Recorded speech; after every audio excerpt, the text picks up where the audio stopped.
Please join me in welcoming Michał Buczko.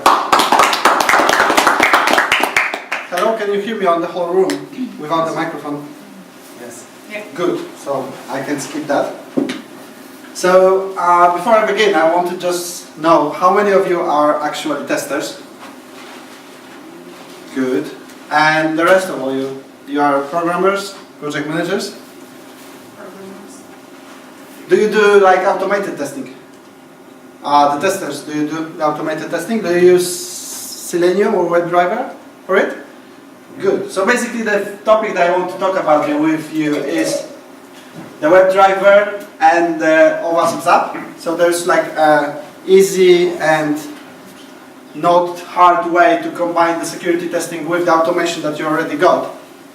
So as Dan has said, I'm a functional tester. Like I've been functional tester for the last 8 years. Then I was like a security tester for the last 3 years, and now I'm trying to act as a product owner with sometimes better and sometimes not so good results, but hopefully I'm getting better each day. So the things that I want to discuss with you is why security is important, like as an entry for why should we even care about making the security testing. How many of your organizations have like security testing in their projects? Good. The second thing will be the automation, so we will talk a bit about the WebDriver and the Selenium. A few words about the security scanners, so the OWASP Zap, a brief introduction to the OWASP Zap, and how to combine one thing with another with not so hard effort to get some benefits from it. So the first thing is why the security is so important. So how much of you use your, for example, online social pages or services? Do you feel like do you feel like this is safe? No. And you still use it? Yes. Okay. How many of you use some sort of financial investments online? Some of you. Do you feel like this is safe? Who knows? Okay. How about buying something online? Yes. Using your credit cards online and all the other stuff. And you feel safe about it? We hope it is. Okay. How many of you use your healthcare information online? Like in the US there's the healthcare.gov. Do you use it in Poland? Do you feel safe about it? In terms like in the US they constantly get either the timeouts or stolen data or something similar. For example, in Poland there is a LuxMed, and inside the portal there are all the results of our... And the whole history of... the whole history, yeah, there is everything. That's nice. I never use it. In LuxMed, yeah. Okay, I never use it, but hopefully I will never have to. And the last thing is politics. Have you read the articles how the tweets from Trump are affecting almost everything, like the economy of the US or the foreign affairs about if there will be a war in Korea or not, just based on a single Twitter message or something? And then he said that this is like a fake news, or that his account was hacked or something like this. So even in Poland we always get this information about some fake accounts providing some sort of political information on Facebook or on Twitter. And then there are people like replying to their own comments, for example, from different accounts. So, based on my experience, the first conclusion is that there's a huge amount of code online. There are not so many experts that care about the security, and we get hacked. Basically, we get the message that we should change our passwords on different services, or that we should, for example, not update our iPads or iPhones to the iOS 11 version in some of the companies recently. There are like reports defining that, for example, 80% of attacks that are run against different applications online are automated. They are not like handcrafted, and basically 60% of them are successful. There are so many services online which use outdated versions of the software, or they have like a wrong code or any other things. There are so many viruses in Android or Windows, for example. And do you know this page? Have I been pwned?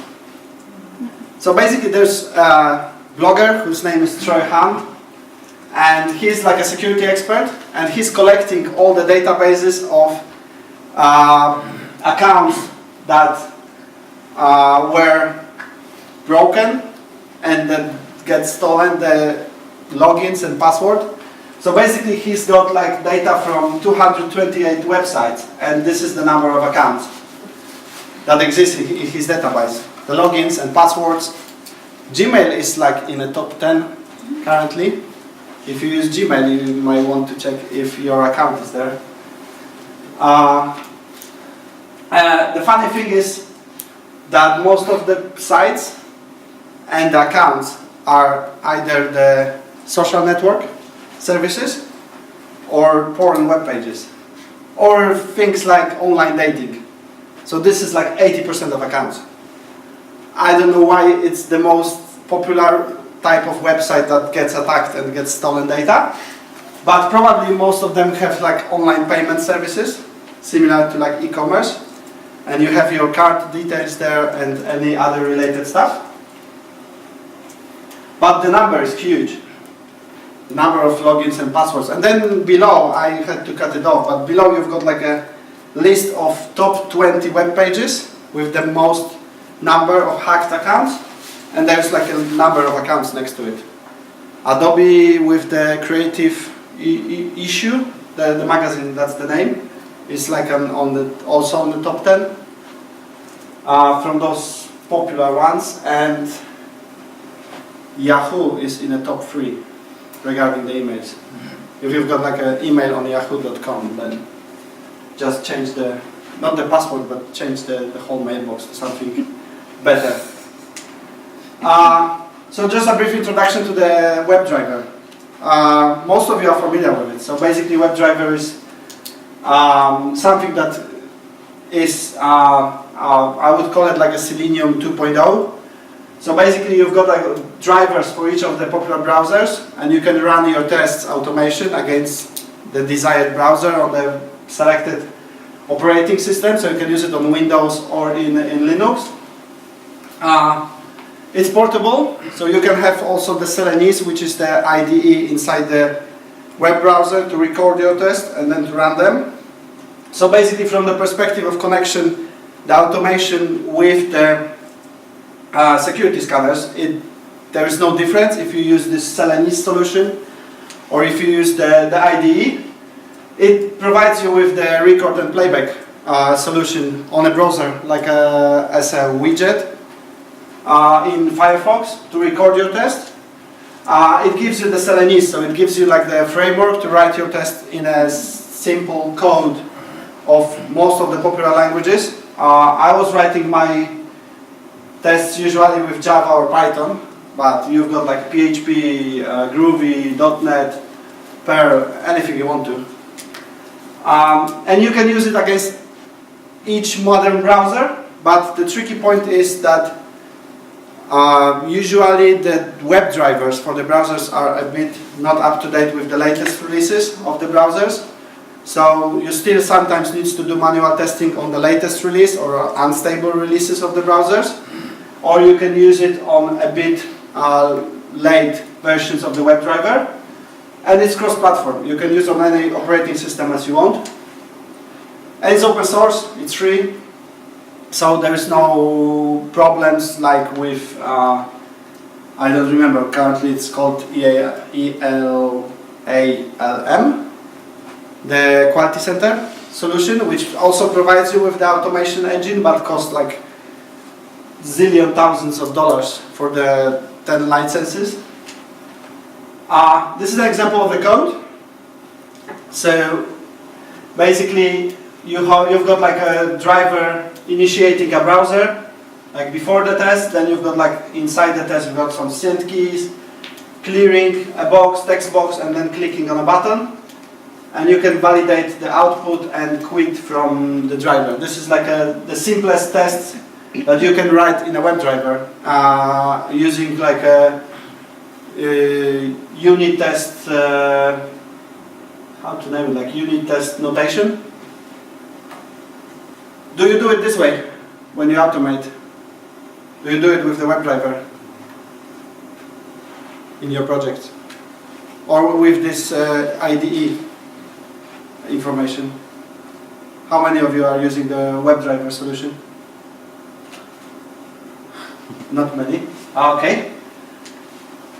So a bit about the security scanners. So, for example, there is like OWASP organization which is focused on the security of the web applications, and they are having like multiple projects there to build like a confidence in your ability to do the security testing and the tools that you can use. So there's like, for example, OWASP WebGoat project, which is like a self-deployed Tomcat-alike or IIS-alike web solution, where you've got like a web app on which you can perform security checks. And there's like a list of exercises that you can do. There are lists of defined vulnerabilities that exist in a system, and you can just do it in like a way of doing your exercises to find different bugs, security bugs in that system. So it allows you to deploy yourself like an application on which you can test anything you want from a security perspective. And the second most popular project is the OWASP ZAP. This is like Zend attack proxy. And the idea behind it is it allows you to put a proxy between a web application and your web browser, through which it records all the movement that you make, all the packets that are sent and received, and then it allows you to perform security checks on it. So you can craft manual. So it's the same mechanism as in Burp. Yeah, exactly. This is the same type of application. The only difference is that ZAP is free. Yes. And Burp has the licensing behind it. So basically it's open source scanner. It has 25 different languages that you can see the UI in. So you can use it in a Polish language, English, or whatever you want to. It is a proxy server, so it checks the traffic that you have. And one of the good things is it allows you also to decode HTTPS connections and traffic used through SSL. It's a cross-platform. It's written in Java, and you can use it on Linux, Windows, or whatever type of operating systems that you want to. And this is like the most popular usage of it. So basically, you intercept the traffic by a proxy server. Then you've got like the web crawlers, which allows you to find additional hidden web pages or addresses on that page. And then you've got the scanner, which have a passive scanner, which is built in automatically. So when you run a proxy, then the passive scanner, it's everything that happens in behind, and it's still search for first findings as a passive scanner. And you've got also an active scanner, where you define types of attack that you want to perform, how heavy those attacks should be, and then you get the report. We go to that a bit further. And you've got like a built-in web browser through which, if there's a finding, for example in ZAP, you can generate a web page. For example, CSRF tokens. If it's missing, then it allows you to generate the form and the web page on which you can double check if it's really an issue or not. And it's got a plugin based architecture. So there's like a marketplace built in, and you can add additional plugins to it and to extend the amount of testing or the scope of testing that you want to use from a security perspective. So for example, there are different dictionaries for passwords, and then you can define which dictionary to use with how heavy the attack should be and how long the passwords that are checked should be. to have the possibility to go through the HTTPS, decoded. This is like a short introduction how to do it. So basically you open the ZAP and then you open the options in a menu, you generate the certificate, save it on your desktop, then you go to your browser, the one that you will be using, and in the preferences you check the certificates and just import that certificate, and you need to allow the browser to trust everything, to have the movement decoded, and then if you go through HTTPS websites, then ZAP is collecting all the requests and responses and decoding them. So this is an example how the UI of ZAP looks like. So this is every pages and requests and that are cached through the ZAP. Then you've got also the details of the header and the body and the response. And you can even open a single one of them in browser and you see the web page, how it was remembered or generated. And then, for example, in alerts, you've got like a list of found vulnerabilities, which each of one described in details, type of attack, what was performed, how big is the risk, if it's a warning or an error or a confirmed vulnerability.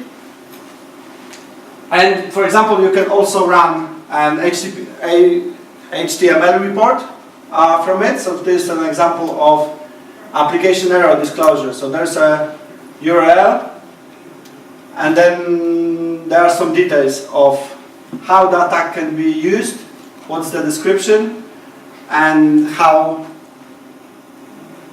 risky is it to have this kind of vulnerability. So basically we started to use ZAP like 3 years ago in our PCI project, and we were able to fix all the high risk and medium risk vulnerabilities that we found during the last 3 years. And we made it to a moment when every year we've got a PCI compliance audit in our project, and last 2 of them were without new findings in a software. So basically that kind of connection between the test automation and the security scanners, if you spend some time and invest some time in just getting rid of the false positives, then it is enough, for example, from the audit perspective, to not have a huge risk about the quality of the code. So what's the easiest way to combine it? How to use both of those solutions at once? So basically, when you run your browser, like for example here is the Firefox, you just define the proxies.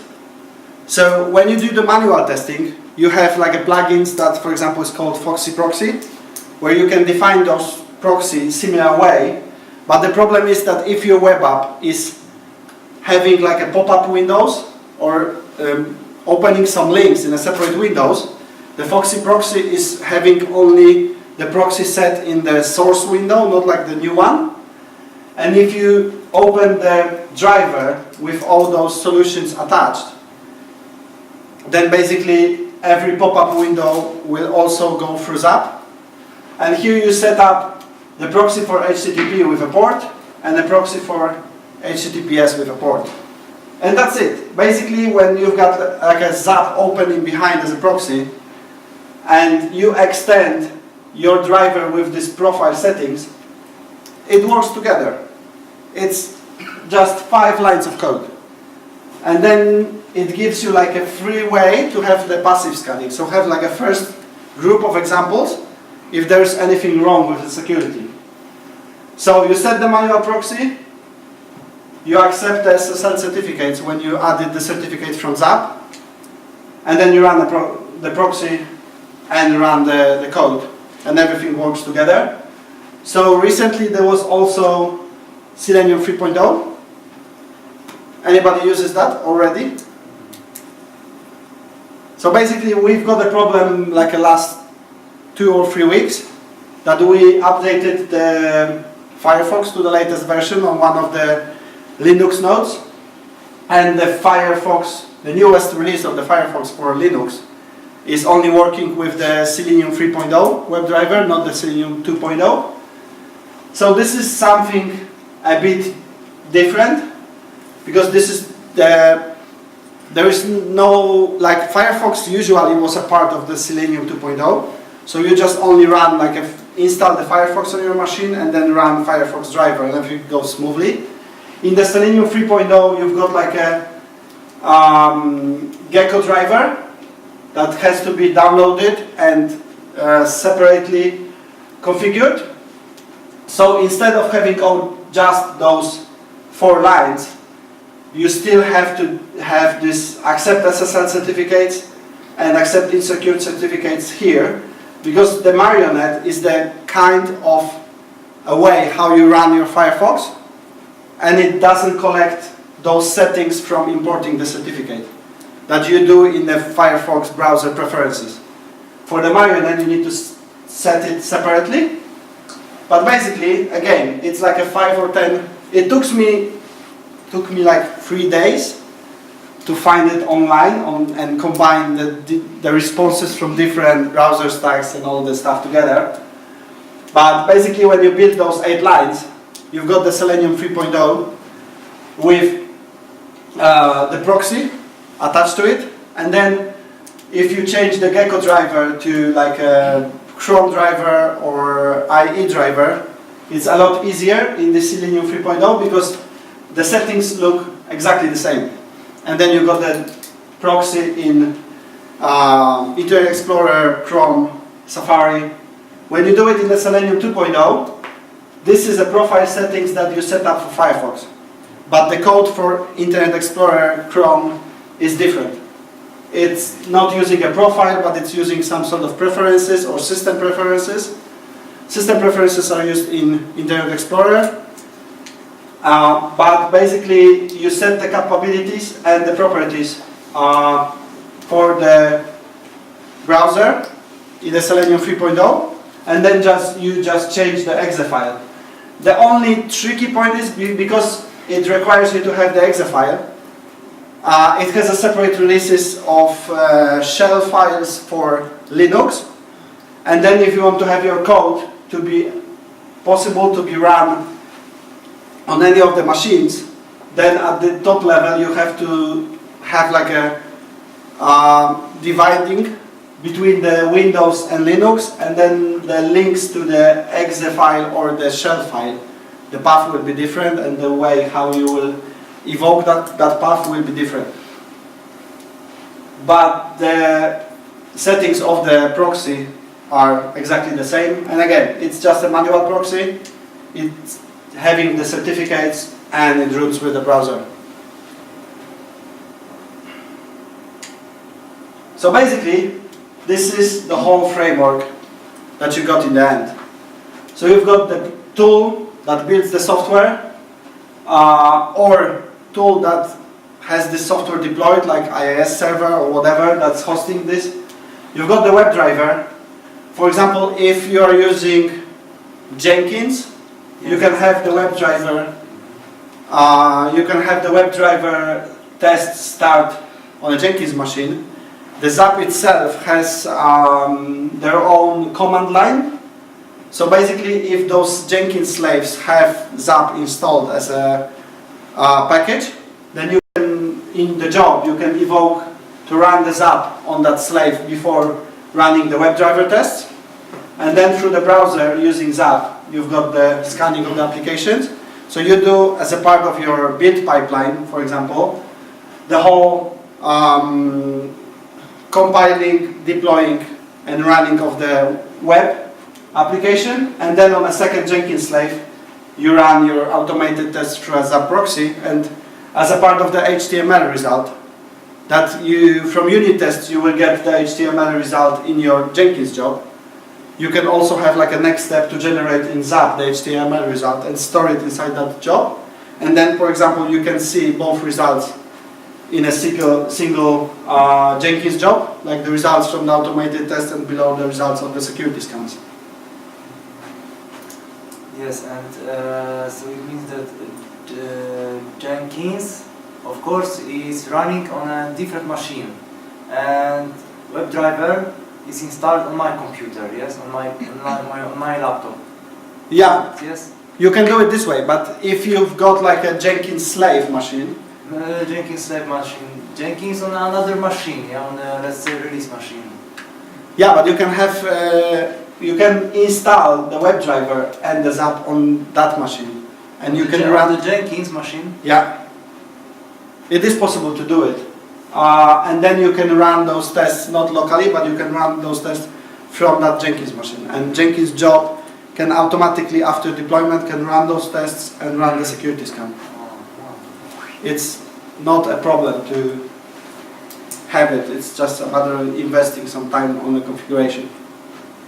Yes, I think it's an easier solution, but for example, Jenkins machine is administrated by another team, and it's usually in every, let's say, corporate. Yeah. That Jenkins it belongs to the, let's say, to the CI team, so continuous integration team or DevOps team or. Yeah, but you can ask them to just install those packages on that machine. And then if you've got like an ability to change the configuration of the Jenkins job, or you can ask them to just put some additional steps inside the job, and one of the steps will be invoking the Zap, and the second step will be invoking the WebDriver tests. The only tricky point that is hard to do is when you've got your test automation run through like an external company like BrowserStack or something like this. Because basically then they've got their own servers on which they run the WebDriver automation and on which they've got the web browsers installed.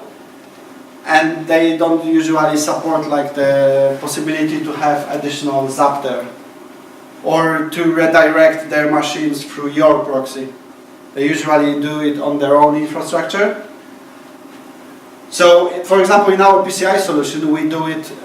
We've got like our security VM on our file sphere, and there we've got Kali Linux with Zap and with packages related to the WebDriver there installed, and we run it through our infrastructure.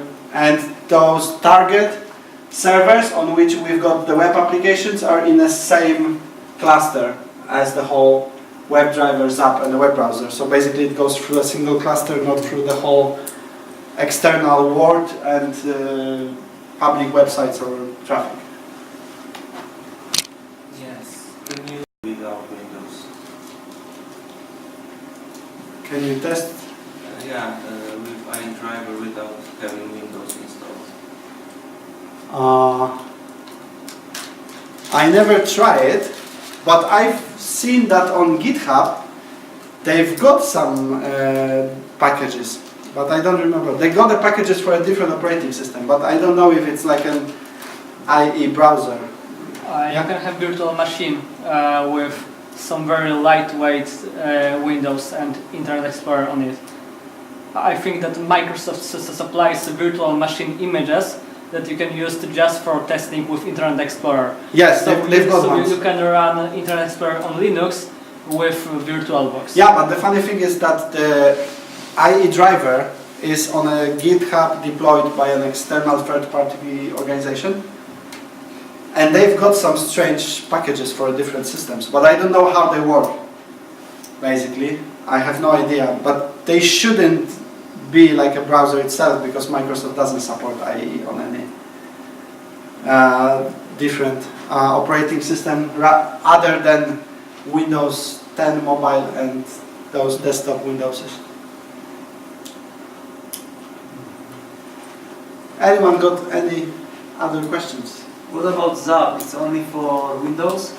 No, Zap is a Java-based application. Because I was using Zap on Windows, so... You can have it on Linux or whatever system do you want. Linux, but it still requires graphical interface, yes? No. No? It doesn't require, because they've got like this command line interface when you can write the script and you can run Zap as like a system service, in behind, and then you've got no UI. And then you just put like a command saying generate HTML report, save it on this path, and then there's no UI needed for it. It's better to use it with the UI, because basically Yes. you can have this forced browsing or generate some forms or web pages, and you can do it like by single clicking inside the UI, and through the command line it's not possible to have it. So if you run it through a command line, the only output that you can get is you can have like a stored session, and then this session can be opened in the application of Zap, or you can have the HTML report.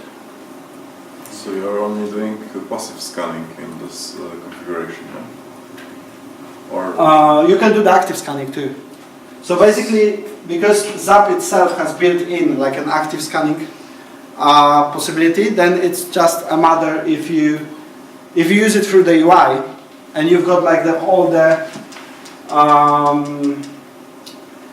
but okay, first you run the tests, so Yes. Zap to collect the data. Yes. Yeah? And after that you're doing some active scanning, yeah? Yeah. Afterwards. So the passive scanning is something that is built in, and then you can click on you have here like the URLs, and you can right click on it, you can run a spider on it, and then you can again right click on it and run an active scanner. And then you choose, you can choose which kind of types of databases or the hosting operating system it is, and you got the active scanning results here, and you've got like an additional tab appearing to active scan results and progress. Or if you're using the command line interface, it's just a matter of additional command saying active scan this URL with the results that you collect. Because the first part is you collect like the, how to name it, like you collect all the data related to that page through the passive scan and through the proxy. And then when you run the active scan, for example, with path traversal or something, it just gets through all the links it has collected and try to use the path traversal attack, for example, on these different addresses. Can you configure what data do you want to collect through passive scanning? Or there's some set of things? So basically, the passive scanning is built in, and it catches everything that the proxy grabs, and it just smoothly checks if there's something very easy to find in it. So there's like you don't define the passive scanning itself, because it doesn't cost you any additional time or slower responses or timeouts or anything. And then when you run the active scans, you can define type of attack that you want to perform, how big should be the scope of that type of attack, how deep should be the scope of that attack, and against which coding technologies or databases versions you want that attack to be made. So in the active scan, you can define everything, and basically you can have active scan running from the fastest active scanning that we've got is like up to 40-50 minutes. And if we set up everything in a like enormous settings, then it takes weeks to finish the scanning. The problem with the scanners themselves is that they usually find a lot of things, and there are very many false positives. But passive scannings, yes, can Both passive scans and active scans. The problem with the automated scanners is that they got a lot of false positives, like around 60 or 70% of them. But usually there's very easy to double check them and just to define that there are false positives. Can you teach the application? Can you almost kind of flag a false positive that you found before, so when it runs it again, it doesn't present it to you because it knows now that that's a false positive? Or is that not a best practice? Because there is no such a feature. So we in our project we do it the way that we we generate the HTML reports and we just run through it and combine it. So usually there are very many common patterns in the types of attacks. So for example, you've got like I don't remember what was the parameter, but you've got like a possibility to change some parameter inside the code, and for example, it changes the sleep from 5 seconds to 10 seconds, or it does like a sleep equals comma or whatever, and says that it's a possible SQL injection or something like this. And then you define, for example, we as a team define that all the attacks that were gone through the sleep parameter are treated as a false positives. And then you've got like a half of the indications. We do it the way that we've got a Confluence page for our project, where we write down all the identified false positives. And if, for example, we run those scanning every month, so we remember from the last month what was found. So basically, usually it's like, if there's something new here, like a new type of alert, this is something that is very interesting, because if you've got like only low, or even the blue ones are like warning messages, and if they are identified as false positives, there's no, it's very rarely that it happens like there's a different type of attack here. It's usually each month it gets the same one. But the problem is that usually every month there is a new plugin, for example, for X content type options. And even if you would mark it down, if you change the version of the plugin, it forgets all the false positive sets for the previous version. So, how do you deal with it? I mean, how many issues do you found with that, and how many time you spent on correcting false positives? So when we started, we spent almost half of the first sprint of confirming the false positives. But then there are not many new ones. So if you invest the time at the beginning to just cut off all the false positives, then it's not so hard to continue working with that. So are you almost applying a benchmark model? So you kind of run it the first time, Yeah. you double check all the false positives, and then you know where your starting point is. Then when you run it the next month, you're almost making a comparison against that first Exactly. one. Exactly, we did it this way. And there were some, so at the beginning we've got, the rest of them were like tickets in our Jira, and based on the priorities we fixed some of them were left, and then we've got like audits or external pen tests, and we found out that when we've got like a error raised by them, we've got the same one somewhere below in our Jira. So that was the moment when we decided to invest the time and fix as many high and mediums from the ZAP as possible. And we turned out with having like a 3 or 4 straight pen tests without any new issues. So it was worth to invest that time and then not having like a short time thread during the audits to fix everything in a week. Are there any more questions? Do you often have external audits? Not so often anymore, but at some point we've got it like every new gateway integration was connected or a new feature was done by us. So it was like quarterly. Now it's like yearly, because we only do PCI DSS compliance. And about ZAP, has some internal attack database, how it should try to Yes, find there is like in these plugins, you've got like a plugin for a type of attack. So it goes like a newer versions with new types of attack, and then you've got the dictionaries. So for example, if they try to log into your applications with a different types of logins and passwords, you have like a different dictionaries of English words combining with digits or without digits. So you have to frequently update the existing plugins and look Yeah. for new ones.